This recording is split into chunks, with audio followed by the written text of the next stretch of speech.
Hello. In this video I want to share my journey of exchanging content between DAZ and Marvelous Designer. I'm so glad I started the discussion thread in the DAZ forums because I have received a lot of useful information myself and feedback from many contributors and learned a great deal. I want to thank all of you for sharing your knowledge and experience. For this tutorial I'm going to use the Sagan Alembic exporter for DAZ, an incredibly useful resource I learned about in the discussion thread. In the links below you can find more information about the exporter and the link to download it. As a reminder, you can find the location of your plugins directory by examining an existing plugin so you know where to copy the file to. Just a reminder, always be vigilant downloading executables, DLLs, and scripts from the web. I have downloaded this and am using the DLL and found it to be safe, completely reliable. I am deeply indebted to the developers who created it. It is incredibly powerful.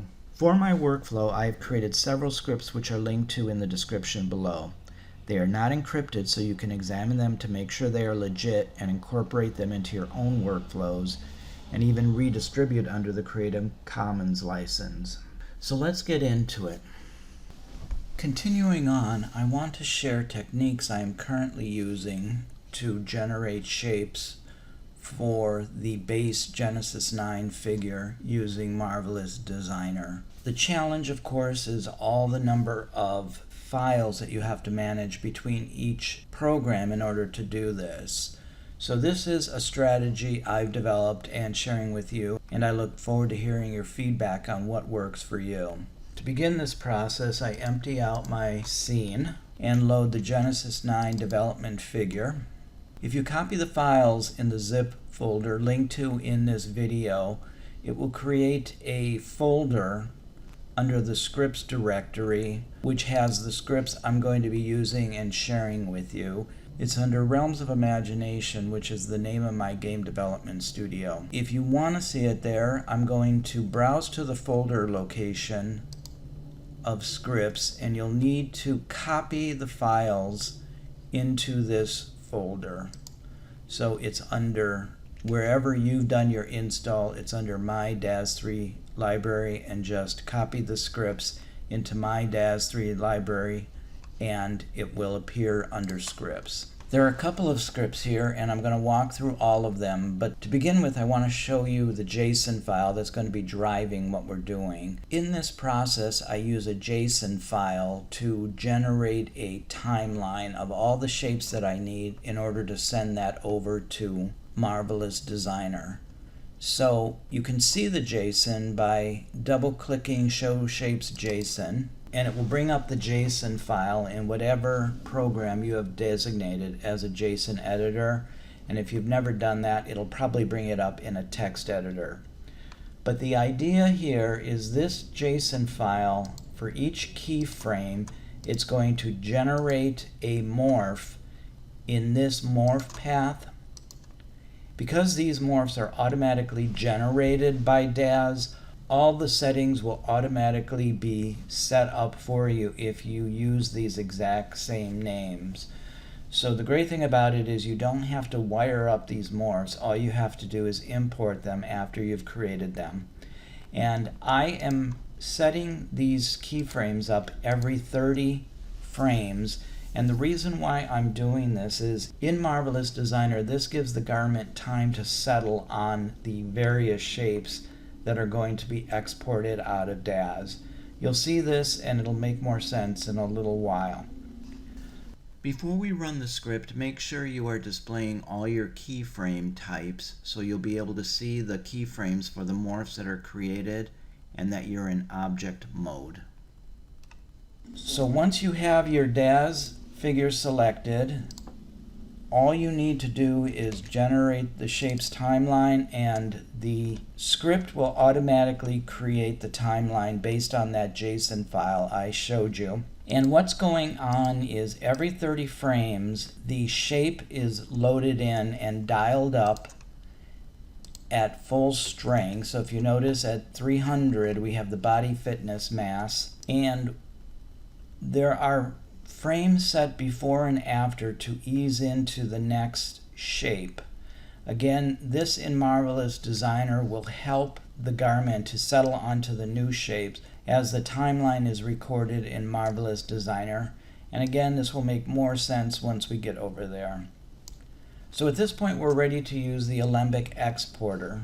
First off, save this file, and then I'm going to go into Edit, Sagan Alembic Exporter. It is going to be through frame 750, and the output is going to be in Marvelous Designer Output. I can go ahead and export and let this run, and we will see you in a few seconds in Marvelous Designer.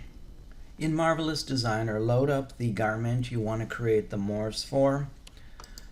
A couple of handy keyboard hints here. First off, Shift-A will show and hide the avatar. That will come in handy when we begin exporting the garments with the different morphs. Also, because I'm going to be using the export menu over and over again, I'm going to go ahead and clip that and keep that open. And now I'm going to delete the current avatar and bring in the Alembic file we exported from DAZ using the Sagan exporter. So I'm going to import Alembic and bring in that file using the appropriate imports based on what we set on the export. I am then going to reset my skin offset to 0.5 and then simulate just to let the garment set again. And I'm going to do a quick save project here. So now I'm going to bring up the timeline and I'm going to change a few settings for the animation. I'm going to change the play type to real time and the play speed to 1/2. For more complicated garments where the garment needs time to settle on the new shape, I will sometimes set it to 1/4. But for this, I'm going to set the play speed to 1/2. Then I'm going to go ahead and record the shapes into the garment. This will take a while, so I will speed through this and we'll continue when the animation has been recorded onto the garment.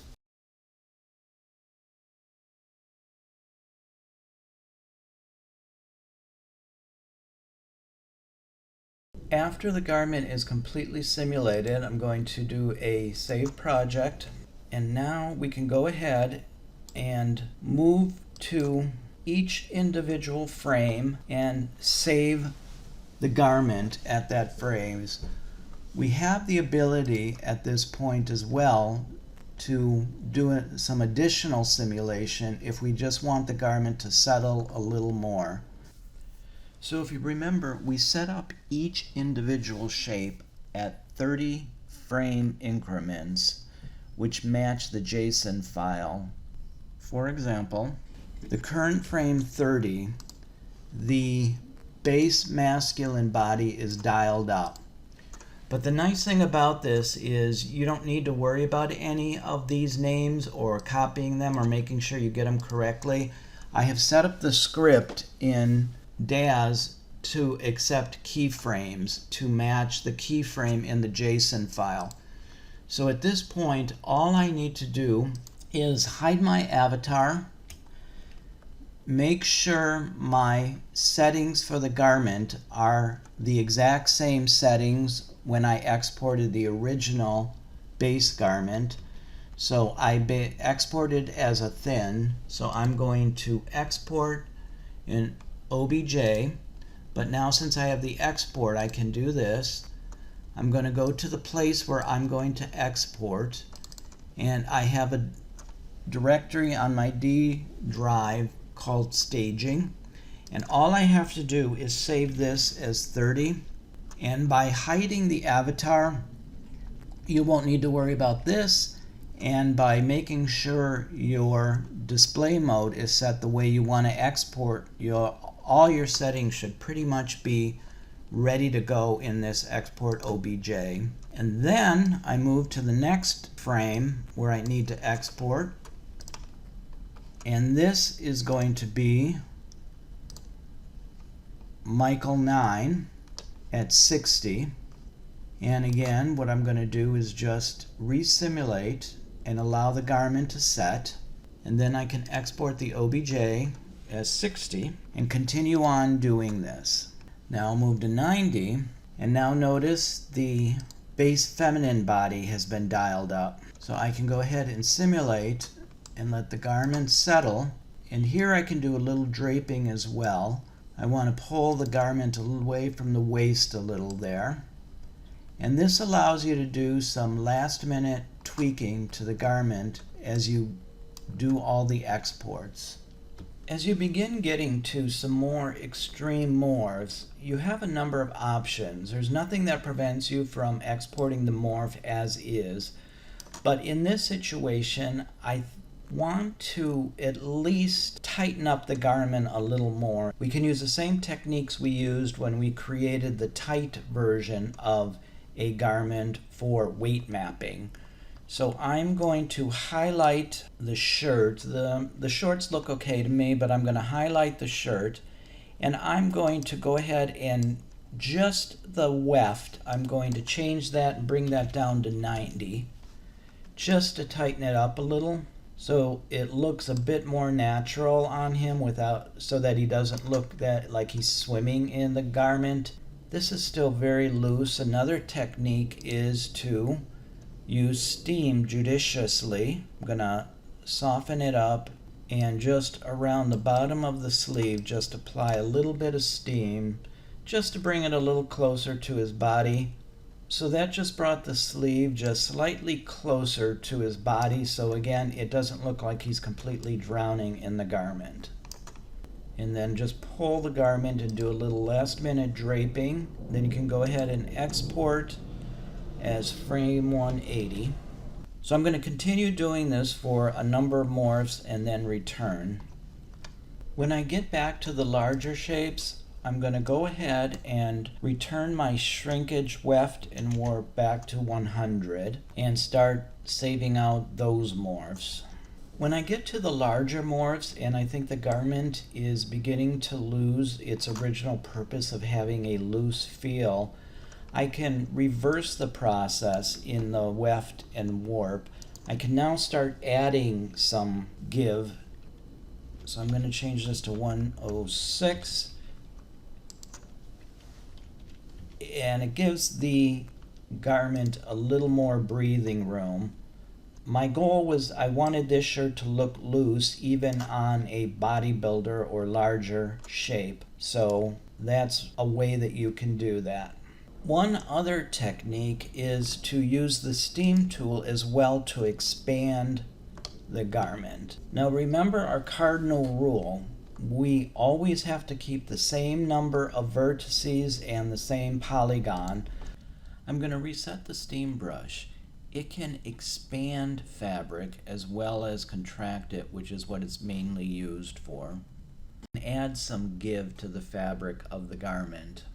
I want the shorts just to have a little more give along the bottom to provide the aesthetic that this is a slightly looser garment even on a larger shape.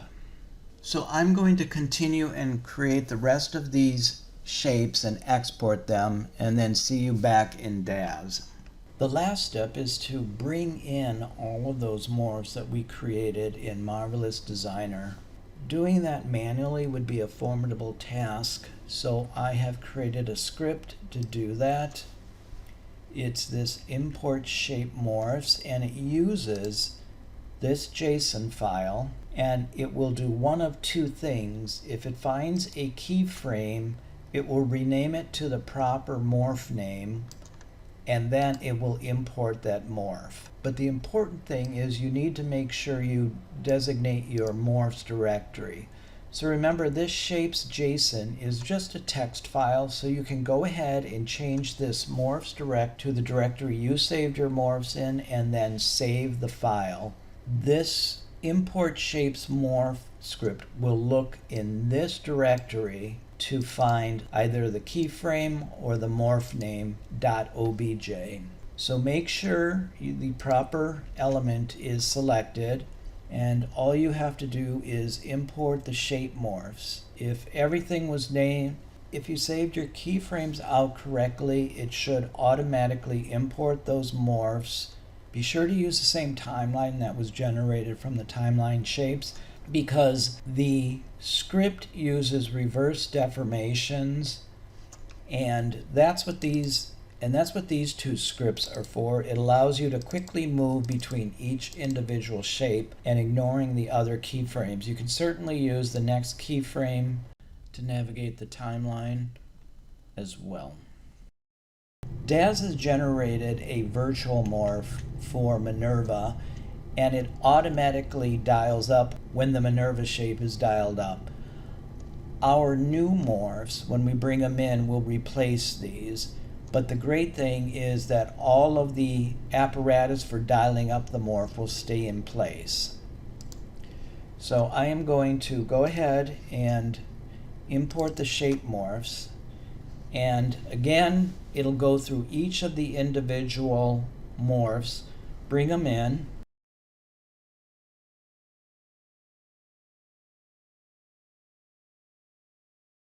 And if you look under parameters, I have set each of the morphs that were brought in to an aqua color. So you'll be able to find all of the individual morphs that were created. I hope all that makes sense. It's a lot process, but for me, that simplifies the process of managing all these different morphs and bringing them into DAZ Studio. I look forward to your feedback on what you think of this method and if there are easier ways to do it. Thanks for checking out this video.